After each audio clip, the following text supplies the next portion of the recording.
A family in Missouri now suing Snapchat after they say a man used it to lure a 12-year-old girl and then rape her. So the lawsuit accuses the app of refusing to disable dangerous features or warn parents about potential harms that it may cause. The victim's family now seeking damages and is asking the court to compel Snapchat to stop practices that harm children. The suspect in the case pleaded guilty to statutory rape and then is now serving an 18-year sentence.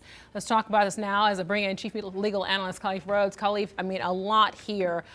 Just to be able to walk us through here, if Snapchat's own features help connect a child with her abuser, does that create legal liability? It really just depends on the angle of the lawsuit. If you're attempting to go after them from a speech component, and that's typically what these third-party apps, social media content, and just the internet in general, will try to be protected under, is the Section 230 of the Communications Decency Act, which says I, as the third-party holder of the platform, can't be held liable for communications that are made, content that's put up for persons that are using, or people that are using, I should say, our app. And that's normally what they've done to protect themselves against like hate speech and other types of things where people put the content up there, it's hurting someone else, now the person wants to sue them, they're like, hey, we have this protection.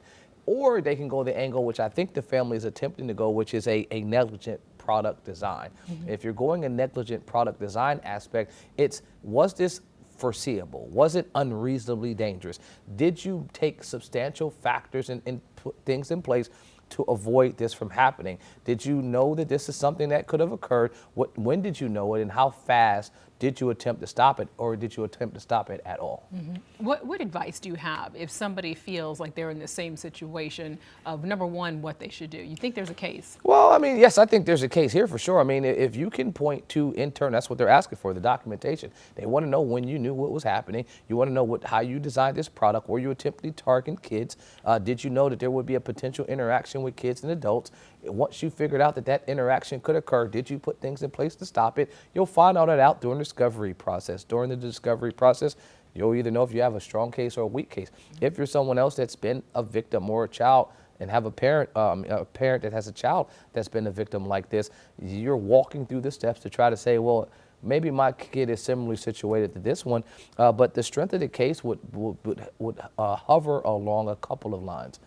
Did Snapchat at the time know that these things were happening, and did they do anything to prevent this foreseeable risk? So could this case then redefine where the law draws, sorry, there's a bug right here in the studio, where the law draws the line between protected speech and also looking at negligent product design? Yeah, I mean, see, that protected speech goes back to the Section 230 aspect. I think for sure that the line is already in the sand, that the court doesn't want to overstep that line, and for a number of reasons.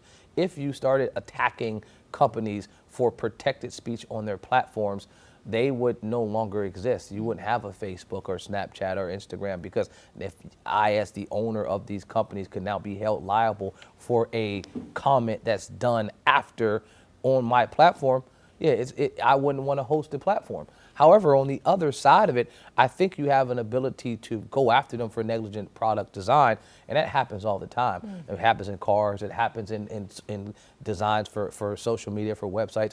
These type of lawsuits have happened for years. Social media is just the next rendition of these type of lawsuits. Anything else that you want people to be able to know that stands out to you in this case? Again, the bottom line is foreseeability. Was this foreseeable? If the family can produce information during the discovery process that shows it's foreseeable, this lawsuit's settling instantly. You don't want this to linger on. You don't want all of your dirty laundry to get out there. If there's emails and communication going back and forth between directors and people that are in charge and saying, hey, this could potentially happen, we should stop it, and you're not doing anything to stop it, I mean, the amount of money that they can write could be endless. Wow. Khalif Rhodes, appreciate your insight. Thank you so much.